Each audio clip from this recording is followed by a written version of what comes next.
Hey, Michelle Cederberg here. I'm a health and productivity expert, professional speaker, and coach, sharing a message today around coping during COVID-19 and why, during these crazy times, it's normal to not feel normal. Sure, we all need to do our part to flatten the curve, stay positive, and try to be productive, but if you're feeling at all anxious, sad, frustrated, or restless, guess what? That's normal. It's been several weeks since self-isolation and working from home began. For all except essential workers, of course. Thank you if you're one of them. And I'm sure if you're in self-isolation, you're feeling the disruption it has created in your life. Your normal daily routine has been turned on its head. Your daily social interactions have been changed or severely limited. The world's economy is grinding to a halt. And on top of it all, you have no real control over what's happening and when it will all end. Don't underestimate the enormity of all that. This is a high-stress experience.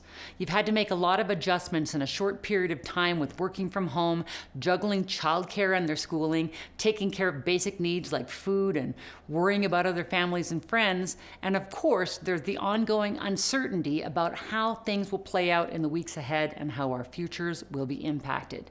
If you're feeling that stress, it's 100% normal. Heck, it'd be weird if you weren't. Stress causes an increase in the stress hormones cortisol, adrenaline, and noradrenaline, which will not only increase your feelings of fear and anxiety, but it'll make it more difficult for you to think clearly and creatively as you try to work and keep it all together. This fight or flight reaction is your body's way of ensuring you pay attention to your immediate surroundings so you stay alive. When you're in it, it doesn't feel good and it doesn't always help you do your best work. So do what you can. And if you're feeling unhappy, frustrated, or anxious, do ask for help. Reach out to your employee assistance program if you have one. Connect with a counselor, a coach, a good friend, or a family member. You don't have to struggle through this on your own, even in self-isolation, especially in self-isolation.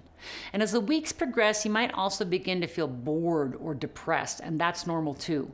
We're creatures of habit. We've designed our days around the very things that have been disrupted, our work routines, our connections with others, and having some sense of control over what we choose to do each day. For the moment, that's all gone, and the impact of that can't always be solved by baking bread or learning a new language or watching more movies. Boredom is a completely natural reaction to not being meaningfully engaged in the world. And for the moment, many sources of fulfillment are simply unavailable. So if you struggle with boredom, don't put pressure on yourself to fill the void with ambitious new pursuits. Now, while you may not have the energy to learn a new language or take up guitar, it's not healthy to do nothing either. Instead, take small steps on things that genuinely interest you. I've ordered seeds so I can plant my tomatoes and hopefully have some ready for the growing season because I love gardening and I would hate not to have my tomatoes. That genuinely interests me. And to create a sense of normalcy, establish a new daily routine for you and the people in your household. At first, keep it simple. Commit to 1 or 2 key work projects per day, daily work check-ins, some downtime, and some exercise daily. And, as much as possible, focus on the positives that exist because of self-isolation. Time to do things you've been putting off, a chance to slow down the pace of life, and of course, quality time with loved ones. You can love them and hate them at the same time. If you've got to juggle kids and work, a schedule will be vital. Just don't put pressure on yourself to replicate your normal office day or your kid's normal school day. Again, do what you can. And as part of your routine, schedule in what I call micro lifts throughout your day. Before COVID, we used to experience little hits of joy through the day, like stopping at a favorite coffee shop or going out for lunch or to the gym. In self-isolation, you still need to have those lifts, so get creative. Try a new exercise routine, bake something fun, connect with a friend or colleague for an online lunch.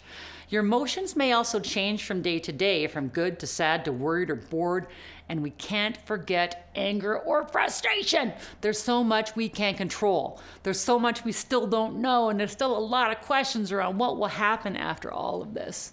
You might find yourself getting grumpy or hostile with family members, or you might say to yourself, "Oh my God, I'm sick of self-isolation. I'm done with this." which is not a good plan. When frustration kicks in, reach out to others for a social visit. We're social animals, even you introverts, and connection is good for your health and well-being.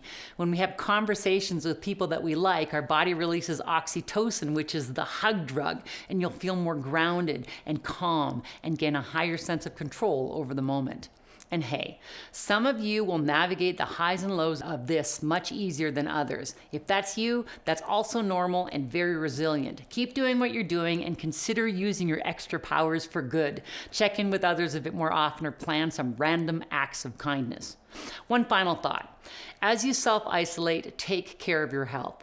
Prolonged stress weakens the immune system, plus anxiety can prompt comfort eating or stress drinking, and neither are good for your health in the long term. So stick with regular meals, eat healthily as often as you can, and be aware of stress snacking. Get some sort of movement every single day. I guarantee you're walking less during self-isolation. Get outside if you can. A 15-minute walk will do, but try for longer sessions a couple days each week too. And make sure you get adequate sleep. It is one of the best stress busters out there. Look, we're all probably going to come out of this a bit chubbier or with a bit less energy than when we went in. So do your best and don't beat yourself up if your self-isolation health routine isn't as robust as normal. If you have questions or would like to learn about my online resilience, productivity, and stress management programs, reach out to me via michellecederberg.com. Until next time, I'm Michelle Cederberg, reminding you that now is the time to be kind and gentle with yourself and those around you as we ride out the roller coaster that is COVID-19. Take care of your health. Limit your time on social media. Me, I'm all about no news after 9 p.m. And find time for a bit of physically distanced fun and relaxation too. You got this.